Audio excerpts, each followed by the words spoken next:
Bienvenidos, hermanos. Feliz sábado. Gracias por acompañarnos en el estudio bíblico de la semana. Tengo aquí a mi lado a mi hermano Quiroz para ayudarme a interpretar este estudio.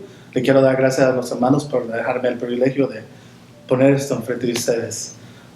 Si es posible, nos podemos orar para que seamos iluminados. Si me pueden acompañar, por favor. Querido Padre Celestial, que mueres en los cielos, santo sea tu nombre, Señor. Gracias te damos por este hermoso sábado que nos has dado a nosotros, Señor. En este tiempo pido que derrames tu Santo Espíritu para que seamos nosotros iluminados con tu conocimiento, Señor, para que podamos revelárselos a los hermanos, Señor. En tu santo nombre te lo pedimos y merecerlo, mi querido Señor Jesucristo. Amén. En esta semana es muy interesante el tema, y gracias a los hermanos por la invitación. Y gracias por acompañarnos en este lindo sábado, hermanos. Les quería hablar hoy el tema de esta semana es la Biblia y la profecía. Muy interesante el tema. Este tema no es profecía, sino que es más una promesa que nos ha dado el Señor a nosotros. ¿Y qué es profecía, hermanos? Dice que es la acción de precedir un hecho futuro gracias a la inspiración divina. Muy interesante. Entonces, hermanito, si me puede leer a Daniel 8:14. Daniel 8:14 dice: y él respondió, hasta 2300 días de tarde y mañanas, entonces el santuario será purificado. Wow, gracias. Entonces, el tema del sábado nos dice: la profecía bíblica es el fundamental para nuestra identidad y misión. La profecía provee un mecanismo interno y externo para confiar la exactitud de la palabra de Dios. La palabra de Dios es exacta. No hay falla en ella. Y nos dice Jesús: y ahora les he dicho antes que suceda, para cuando suceda, creáis. Entonces podemos ver además en Juan 13:19. Juan 13:19 nos dice: desde ahora os lo digo, antes que suceda, para que cuando suceda, creáis que yo soy. Ok, entonces nos dice aquí que hay un método para comprender. Se llama el método historicista. Considera que la profecía tiene un cumplimiento progresivo y continuo en la historia, que comienza en el pasado y termina con el reino eterno de Dios. Y nos dice claramente aquí que hemos de ver en la historia el cumplimiento de la profecía, y ese es el resumen del sábado. Ahora viene el domingo. El tema del domingo es el historicismo y la profecía, una vez más. ¿Qué se llama historicismo? Nos dice que es la idea de que muchas de las profecías más importantes de la Biblia siguen un flujo lineal interrumpido de la historia desde el pasado hasta el presente y en el futuro. Significa esto, hermanos, que es continuamente. No hay parada aquí, no hay parada acá, no hay parada acá. No. Corre en una línea derecha. Entonces, nos dice aquí que tenemos que leer Daniel 2:27 al 45 y nos pregunta esta pregunta: ¿qué aspectos del sueño indican una sucesión continua e interrumpida de poderes a lo largo de la historia? ¿De qué manera la Biblia nos muestra cómo interpretar la profecía apocalíptica del tiempo del fin? Y entonces lo que yo entendí de eso es que vendrán reyes uno tras otro, dice. Lo interpreta como las partes de un cuerpo, como el sueño que se le fue revelado a Daniel para el rey, que nos enseña que era una estatua de cabeza a pies, continuamente. No hay paradera, aunque tenga diferentes etapas, pero era el mismo cuerpo. Significa que iba todo derechito, no había parada. Nos dice, Daniel identifica a Babilonia como el primer reino, dice, en Daniel 2:38. Y entonces dice Daniel: y después de ti se levantará otro reino inferior al tuyo, dice. Y luego un tercer reino en Daniel 2:39 y luego en un cuarto en Daniel 2:40. Esto es basado en la visión que se le fue dada al rey Nebuchadnezzar, donde él tuvo ese sueño tan impactante que buscó quien se lo podía revelar. Y dice la historia bíblica que no había nadie que podía hacerlo. Solo uno pudo. Y eso fue nuestro profeta Daniel, porque él fue muy, muy amado por nuestro Señor. Y quiso que él fuera y le revelara esta gran visión a este rey. Y esto es el estudio de esta semana. Y nos cuenta en Daniel 7:8, en vez de una imagen, se utilizan símbolos. ¿Por qué se usan símbolos, hermanos? ¿Por qué Dios puso símbolos para que nosotros podamos entender? Él usa símbolos, hermanos, para que no haya confusión. También no le va a poner nombres a las cosas que vienen, porque después, si algo no lo considera, van a decir que la palabra es falta. No es eso. Él lo hace simplemente más fácil para nosotros podamos entender. Él no quiere que nos hagamos, se nos vaya el rollo mucho. No. Él quiere ser exacto, claramente. Por eso Él nos dice, el que oya, escuche, y el que entienda, entienda. Entonces, hermanos, si me puede leer 14:29, por favor. Dice Juan 14:19, dice: ahora os he dicho antes que suceda, para que cuando suceda creáis. Aquí en la pregunta dice, ¿qué dice Jesús? Que nos ayuda a entender cómo puede funcionar la profecía. Él nos dice claramente que Él dijo que antes que pasara, Él nos dijo para que cuando nosotros lo miramos, creamos. ¿Entienden? Aquí la cosa es de creer, porque Él es fiel y verdadero. Y en la pregunta de abajo de la lección del domingo es me tocó mucho a mí, porque dice, ¿de qué gran ventaja tenemos los que vivimos en la actualidad cuando ya ha transcurrido tanta historia con respecto a alguien que vivió en los tiempos de Babilonia? Nosotros somos afortunados, hermanos, porque ya todo se nos fue revelado. En aquel tiempo no había nada para ellos. Daniel buscaba, leía, porque él buscaba cuándo se iba a perdonar el pecado de los judíos. Él le rogaba al Señor, porque ya miraba que el tiempo ya se acercaba y todavía no había movimiento. Él se preocupaba. Él dice que ayunaba, tenía silicio, se juntaban, se arrastraban ceniza, rogaba, lloraba, porque todavía no se movía. Entonces nosotros tenemos esa gran ventaja, hermanos, que Dios ya nos reveló todo lo que va a acontecer, para que nosotros estemos preparados, listos. ¿Entienden? Ya todo, Él ya hizo todo por nosotros. La cosa aquí es que hay que tener perseverancia. Él dice claramente, el que persevere va a ser recompensado. Todo está ya dado para nosotros, hermanos.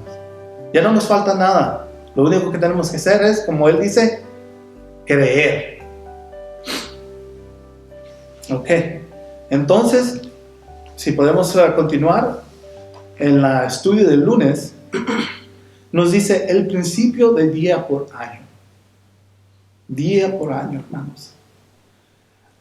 Si me puedes leer, hermanito, Números 14:34.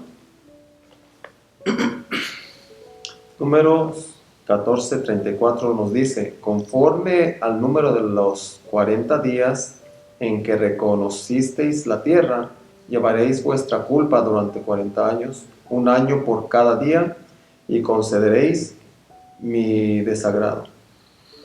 Y Ezequiel 4:6, ¿qué nos dice, hermano? Ezequiel 4:6 nos dice: Cumplidos estos, te acostarás sobre tu lado derecho y llevarás la maldad de la casa de Judá durante 40 días, un día por cada año. Amén. Una de las claves interpretativas, dice, del historismo en el principio del día por año. Esta pregunta dice, ¿cómo anuncia Dios el principio de Dios por años, de día por año, en estos versículos específicos? Los dos claramente están viendo por castigo, se mira por castigo, pero no es eso. Él no está dando el ejemplo solamente, Él no está refiriendo porque como ellos estuvieron en el desierto por 40 días mientras Moisés se fue para arriba a ser iluminado por el Señor. Ellos hicieron travesuras por esos días, por eso vino el castigo sobre ellos. También aquí nos dice de Ezequiel, cómo perdonó el pecado del reino de Israel, es para acostarse de un lado para ser maldecido, o acostarse para el otro ser bendecido. Pero siempre fue un día por año. Significa que Él, cuando nos dice la Biblia un día, es un año terrenal. Y dice, si podemos continuar, nos dice, en primer lugar, la naturaleza simbólica, dice, de las bestias y de los cuernos que representan reinos, sugiere que la expresión temporales también debe interpretarse como simbólicas. Solo son símbolos, hermano.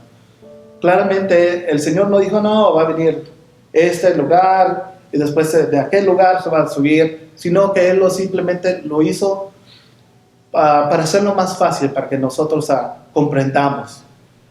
Él no quiere, como digo, Él no quiere que nosotros nos ponamos a poner muy tensos como Él dice, simbólicas. Personas tienen miedo que hablan de bestias en Daniel y en Apocalipsis, pero no tienen que tener miedo, hermanos. Solo son símbolos que Él usa para que nos dé el estudio, Él nos dé la comprensión.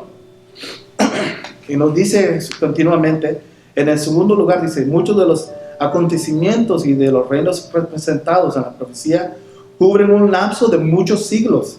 Esto es, corre por toda la historia, hermanos. Esto no hay parada, no hay un punto donde se culma, no, esta es continua. La profecía de estas profecías que se nos dio en el libro de Daniel son continuas. Y no es una, sino que son dos, yo creo que son dos. Pero son unidas. Tiene una etapa, tiene una, y después de esa etapa viene otra que se estrecha, pero es la misma profecía, porque todas van al fin, todas llegan al fin. Y nos dice, otra vez dice Daniel 8:14, donde Daniel 8:14 nos dice, y él respondió, hasta 2300 días de tarde y mañanas, entonces el santuario será purificado. Aquí, hermanos, aquí nos está dando cuánto va a durar. Aquí nos dice si son días, son 2300 tardes y mañanas, que es un día, que es un año. Esta profecía abarca 2300 años, hermanos. Y esta empieza claramente cuando se dio la orden, cuando el Señor mandó a Gabriel para que le diera el entendimiento a Daniel, que ahí fue donde empezaba y hasta dónde iba a terminar. Daniel dice que se quebrantó cuando se le dio el entendimiento que eran 2300 años. Él pensaba que ya la palabra iba a cumplirse, que ya el reino de Israel ya se podía regresar a su lugar. Cuando él escuchó estos números, se quebrantó, se desmayó, porque fue tanto el golpe, porque él quería a su pueblo de regreso en su lugar santo. También nosotros en este tiempo, hermanos, queremos regresar a nuestra iglesia. Hay quebrantamientos en nuestros hogares, y es lo mismo que pasaron. Pero entienden por qué ellos querían estar otra vez al lado de su Señor.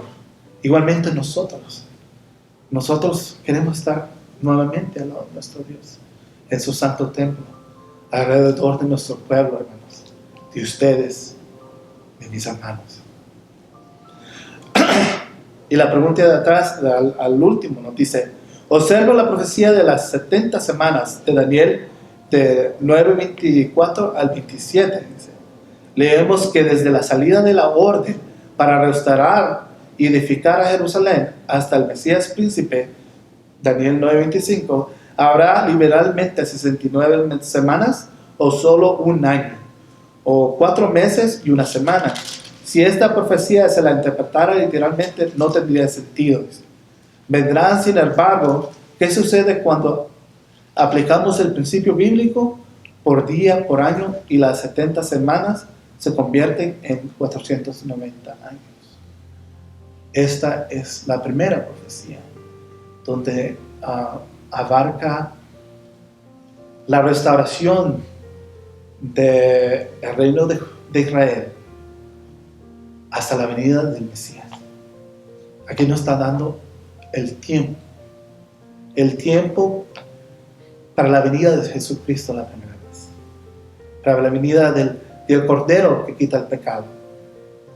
Y también abarca todo el tiempo que Él caminó delante de nosotros, o delante de los judíos, de los apóstoles, desde el principio de su nacimiento hasta su ministerio, y afortunadamente hasta cuando Él fue crucificado por nuestros pecados, hermanos.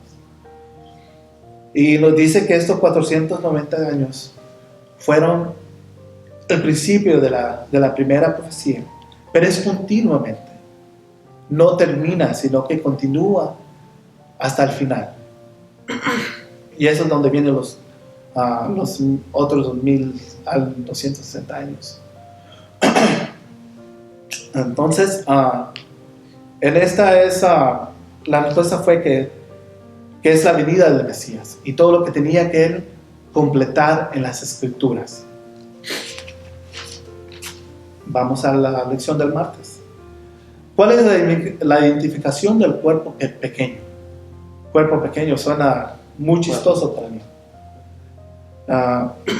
La del martes. El cuerpo. Ya. Es de Daniel 7:1 al 25 y 8:1 al 13. Y nos dice, ¿cuáles son las características comunes del cuerpo pequeño en ambos capítulos? Dice, ¿cómo podemos identificarlo? Eso es muy largo. Varios textos, todos los textos están hablando de un mismo reino. El cuerpo pequeño. El cuerpo pequeño, que significa rey o poder. Eso es lo que tiene el significado de cuerno. Poder o reinado. Y por eso, pero es pequeño. No es semejante a los demás, sino es distinto. Como dice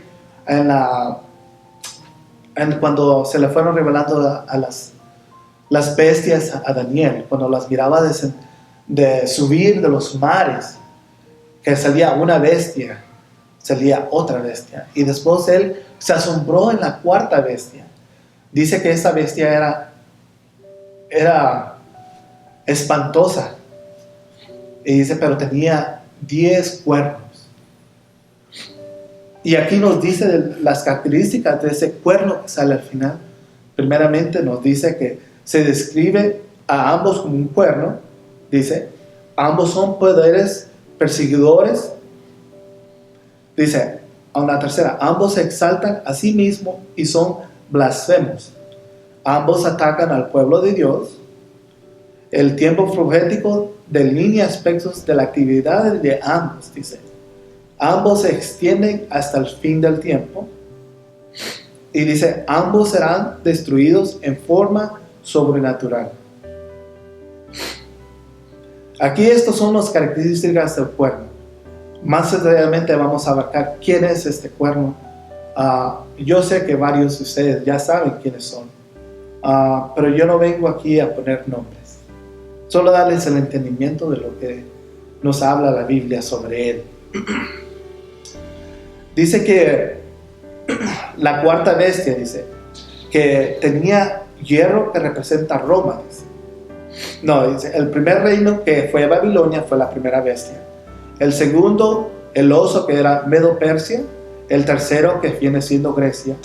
Y la cuarta, hermanos, que es el reinado de Roma, que no dejó de existir, sino que continuamente, aunque el imperio fuera cambiado, dice, algo subió detrás de él. ¿Qué siguió después de Roma? Unfortunadamente es la Iglesia Católica. Dice que el poder salió de Roma y continúa con su influencia política, religiosa durante al menos 1260 años. Dice, solo un poder encaja con la historia y la profecía, y es el papado, dice. El papado llegó al poder de las 10 tribus bárbaras de Europa y eliminó a 3, dice, de ellas, que fueron los Vandals. Anduve buscando para darles los nombres, pero no los pude encontrar. En inglés las encontré. Gracias al hermano Hodges, que me dio este libro, es más significativo. Y muchas gracias, hermano. Entonces aquí claramente que nos está diciendo quién es el cuerno pequeño. Y esa es la Iglesia Católica, o el reinado católico. Dice porque fue levantado después de los 10 reinos de Europa, dice. El papado era diferente de los primeros. No era solo un poder, sino que era poder religioso. Dice, lo que indica su singularidad en la comparación con las otras las tribus, dice. Porque es el único que se clama ser como Dios aquí. Dice, el papado habla palabras con el Altísimo, dice.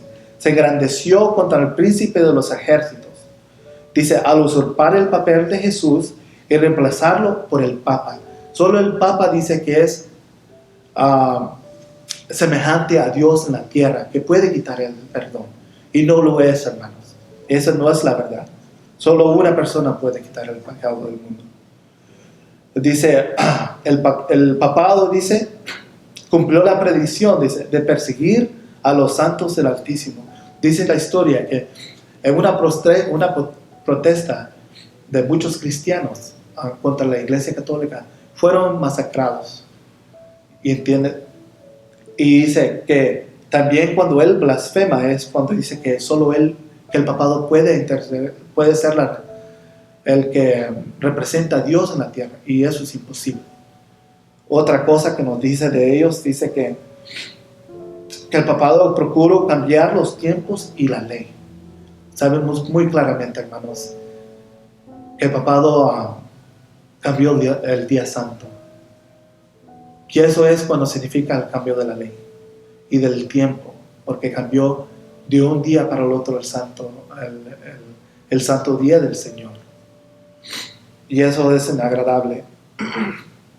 Y estamos seguros que dice que en las profecías de Apocalipsis, que Dios va a traer su ira contra el reino del catolicismo. Entonces, la pregunta que aquí nos sigue, dice, en Daniel 2, 7 y 8, dice, después de Grecia, surge un poder que existe hasta el fin. ¿Qué otro poder podía ser esa aparte de Roma? Dice. Ahora es en su etapa papal, por más políticamente incorrecta que sea, porque esta es una enseñanza vital del mensaje de los 3 ángeles y por lo tanto un componente vital de la verdad del presente.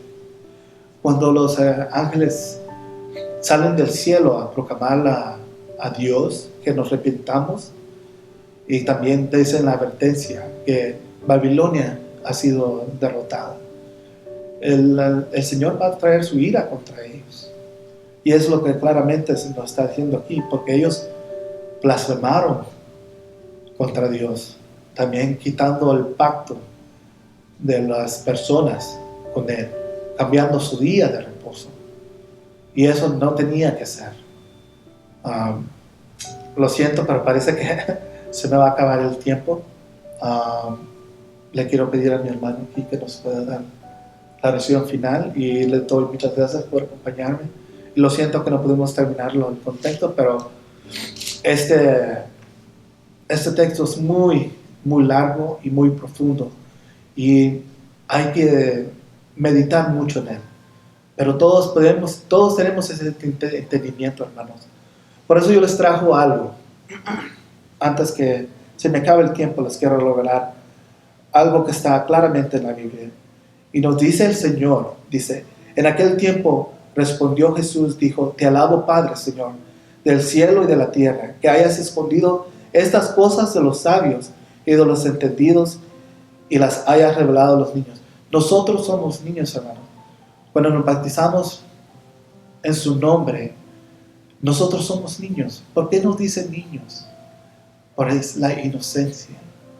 ¿Qué es lo que se perdió al principio, hermanos? Fue la inocencia. No había vergüenza entre nosotros, sino inocencia. Y eso es lo que tenemos que ser una vez más. Inocentes creyendo. Por eso claramente el Señor nos dice, te lo estoy diciendo ahorita, para que cuando tú lo mires, creas. Hermanitos.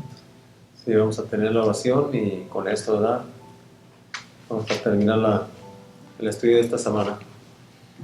Vamos a cerrar nuestros ojos y gracias, amantísimo Padre Celestial, agradecidos estamos, Señor, por este bendito profecía, Señor, que nos has dado. Sabemos que todas las profecías, Señor, han llegado a ti, ¿verdad, Señor? Y que, como Juan dijo, Señor, que cuando ibas caminando y dirigiéndote hacia Él, que dijo que eras el Cordero de Dios que quita el pecado del mundo, Señor. Sí, Señor. Tú eres el único Señor y dador que puede, pues, quitarnos esa culpa, que nos puede limpiar de todo pecado, Señor, que estamos contaminados, que nos hemos ensuciado más nosotros mismos, Señor.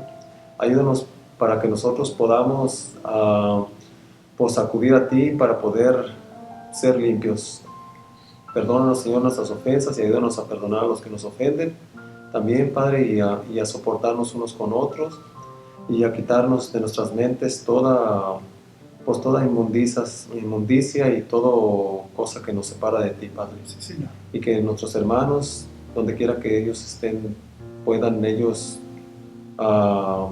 pues también, Señor, estar con la confianza en ti y no en el hombre, Padre. Porque ya que pues el hombre puede decir cualquier cosa, que todo está fuera de control, pero contigo, Señor, todo está con control, Señor. Pase lo que pase, aunque estemos en valle de muerte, no vendrá mortandad sobre nosotros, Padre. Sé con nuestras familias, donde quiera que se encuentren, en el nombre de Cristo Jesús y pastores, Señor. Amén. Amén. Gracias una vez, hermanos, por acompañarnos en este breve estudio bíblico, y que continúe el día santo con el tema que sigue después de nosotros. Gracias, hermanos. Hasta luego. Hasta luego.